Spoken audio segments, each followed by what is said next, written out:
नमस्कार, government law college Bikaner से मैं doctor Pooja Chhimba, assistant professor. LLB second year के पेपर पीआईएल में हमने फर्स्ट पार्ट में देखा कि पर्यावरण और लोकहितवाद का क्या संबंध रहा है केसेस में, और पर्यावरण का संरक्षण और पर्यावरण से संबंधित विधि को पीआईएल के थ्रू किस प्रकार से इन्फोर्समेंट करवाया गया है, ये हमने फर्स्ट पार्ट में पढ़ा। तो उसमें मैंने कई अच्छे आपको केसेस बताए, 2 एमसी मेहता के केसेस बताए थे, साथ में रूरल लिटिगेशन वाला केस जो मील का पत्थर साबित हुआ था, वेलोर सिटीजन वाला केस बताया। आज हम फिर से MC Mehta versus union of India का एक केस देखते हैं। ये केस है 1996 का। इस मामले में सुप्रीम कोर्ट ने दिल्ली में जो कई ऐसे कारखाने थे जो खतरनाक किस्म के थे और जो इकोलॉजी और एनवायरनमेंट को बहुत क्षति पहुंचा रहे थे, तो उन्हें शहर से दूर, सिटी से बहुत दूर उनको दिल्ली मास्टर प्लान में वहां स्थापित करने के निर्देश दिए गए थे। और माननीय न्यायालय ने एक डेट दे दी थी कि जैसे वो डेट थी 30 नवंबर 1996। उस डेट से उन कारखानों को बंद करने के आदेश दे दिए थे। न्यायालय ने इस कारखानों में जो कार्यरत कर्मचारी थे उनके अधिकारों के लिए और उन अधिकारों के संरक्षण के लिए आवश्यक कई दिशा निर्देश भी जारी किए थे।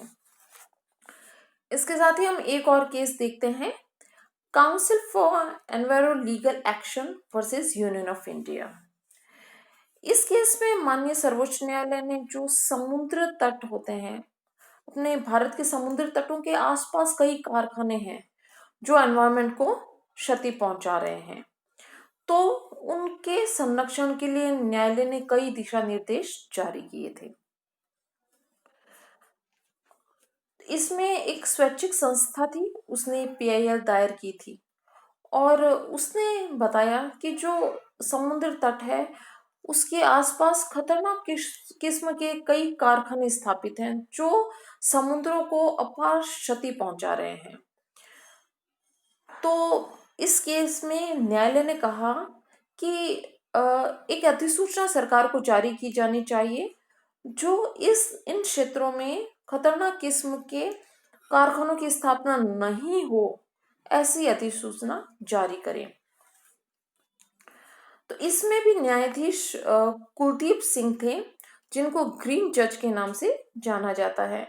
उन्होंने कहा कि ग्रीन बेंच की स्थापना की जानी चाहिए और इस संबंध में कई दिशा निर्देश जारी किए।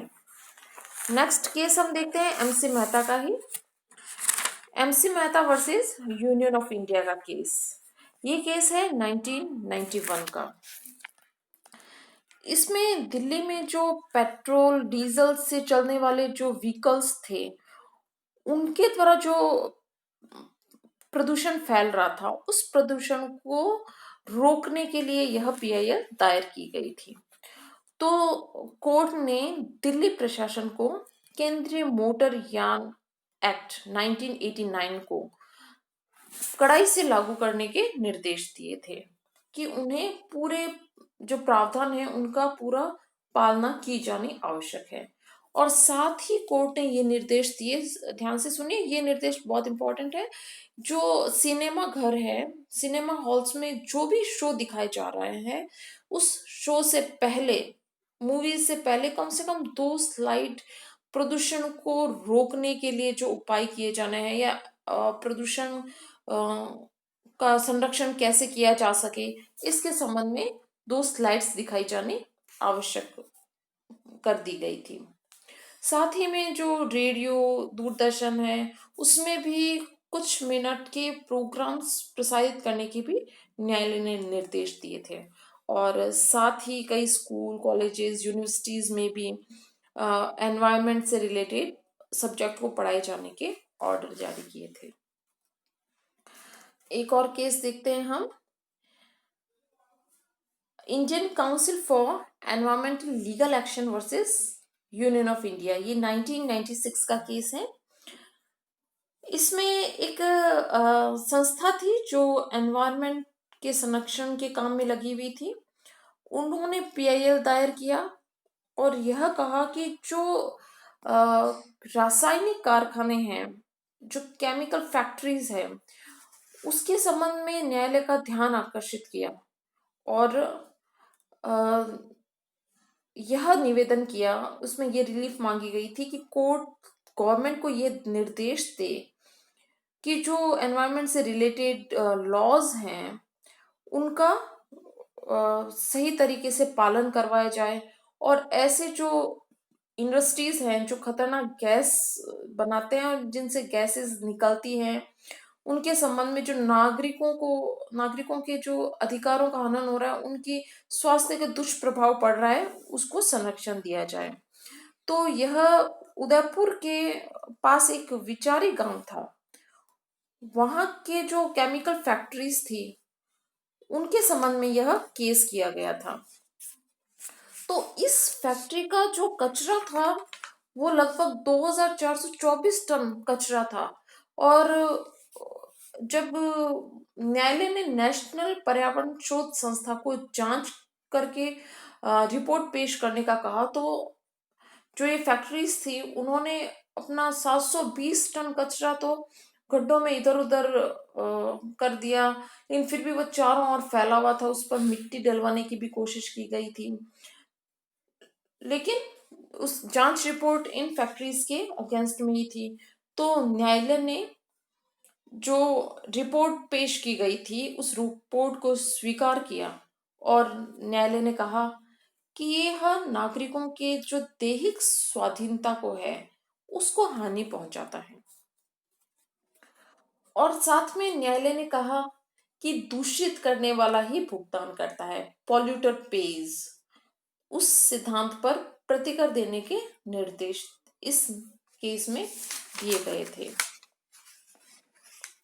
क्योंकि इस जो केमिकल फैक्ट्रीज थी उससे कई तरह की बीमारियां फैल रही थी, कुओं में और जल के सारे स्रोत खत्म हो रहे थे और गांव के आसपास के लोगों में एक आंदोलन सा माहौल बन गया था। इस तरह से माननीय न्यायालय ने इसमें काफी अच्छे जजमेंट दिए थे। एक और केस देखते हैं, ये काफी इंपॉर्टेंट केस है, नेट में भी इस केस को पूछा गया है। ये केस है Jagannath versus union of India. ये 1997 का केस है। इसमें एक पीआईएल दायर की गई थी। जो छोटी मछलियों के पालन जो बिजनेस होता है, छोटी मछलियों को पालने का, उसके संबंध में केस किया गया था।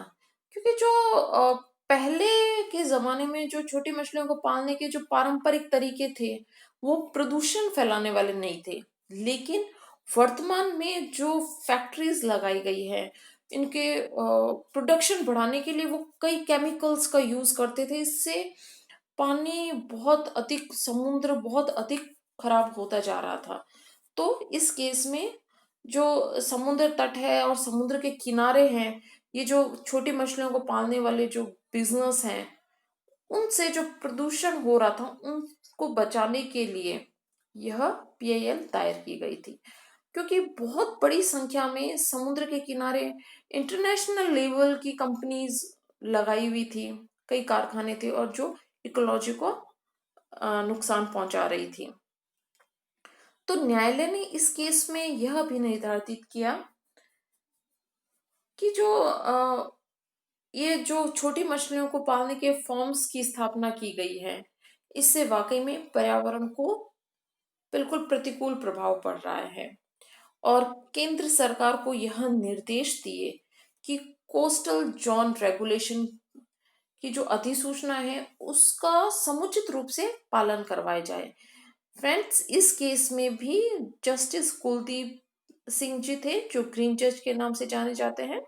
उन्होंने निर्णय दिया कि जो समुद्र तट हैं वो प्रकृति की एक देन है, मनुष्य को बहुत सुंदरता और मनोरंजन के उपयोग में आनी चाहिए, लेकिन उसको खराब किया जा रहा है। तो इस केस में न्यायालय ने कहा कि जो सावधानी का सिद्धांत है वह लागू किया जाना चाहिए, प्रिकॉशनरी प्रिंसिपल, और साथ ही प्रदूषण करता भुगतान करता है, इसको भी लागू किया जाना आवश्यक है। और ये केसेस आप लोग ध्यान से पढ़िएगा, बहुत अच्छे केसेस हैं। नेक्स्ट वीडियो में हम और भी कई अच्छे केसेस देखते हैं। Thank you so much.